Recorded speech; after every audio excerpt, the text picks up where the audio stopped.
Hey Pierre, we saw you got the black and orange flag. What was that for, and is that what forced your retirement? Sorry, what?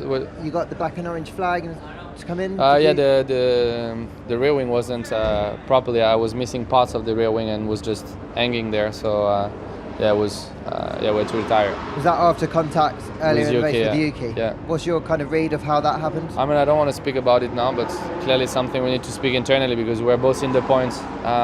Was clearly unnecessary incident, and just disappointed about it. For a lot of that race, you looked really strong, and it just kind of looked like things fell away towards the end.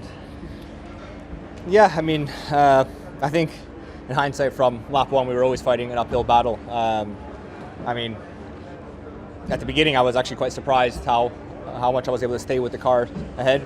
I mean, in reality, there was a little DRS train, and it was that DRS that was keeping me alive, basically, because the other cars were much quicker behind. But it felt really nice. I mean, it's the first time I've properly been racing in the pack and in it, and that was really positive. Just when we switched to the option tire, and I guess if things settled down, things spread out more, we kind of succumbed more just to the natural pace of the car, and we just didn't have it. We were having to manage some other things as well. We were running very low on fuel, so I was having to. This is the one track where you don't want to be having to manage fuel, because especially with how those front tires kind of drop out of the window. But I think regardless, we just didn't have the pace in the end, and it's a shame. I mean, obviously you have the kind of high hopes in the middle of the race when you kind of see you're in the points positions and whatnot, but again, the car just doesn't have enough downforce compared to the other cars. I mean, even compared to Kevin on the older tires at the end, he was just so much quicker in the high-speed corners. I mean, that's just pure downforce. There's nothing you could do about that. So yeah, frustrating in the end, but I think overall it was a positive weekend. I was going to say, across the weekend, you've been there consistently, and you've not had many weekends this year where it's gone that smoothly. So that must be really good for the next few races to boost your confidence. Yeah, definitely. I mean, to have a weekend where we're fighting in all the sessions that matter, the qualifying, the race, it's definitely a positive. But yeah, I can't help it.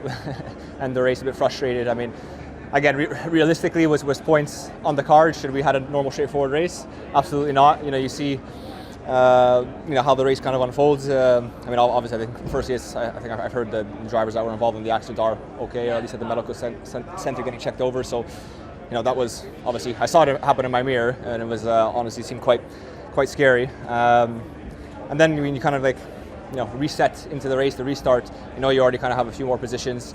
And you just try and hang on for as long as you can, and it was slipping away towards the end, but as I said, in the end the car is just not quick enough, unfortunately. I was driving as flat out as I could for most of the race, so yeah, it's just a bit disappointing. Congratulations, mega race, and you even almost got Max at the end. Yeah, still definitely something to have a look at, because I mean, he pushed me off twice there, so maybe there'll be some more points in it.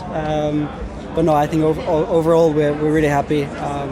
Coming from back from P19, I said we had the speed to go forwards, and we definitely showed it today. You've come close a few times now, so how satisfying is it to just finally get over the line and get those points? Yeah, I mean it's great for the team. I mean, we have a double score in the points, so that's obviously very helpful in the constructors. But also for me, I think it's great to just get those questions from the media away and focus on what's really important, and that's the racing and the driving in itself.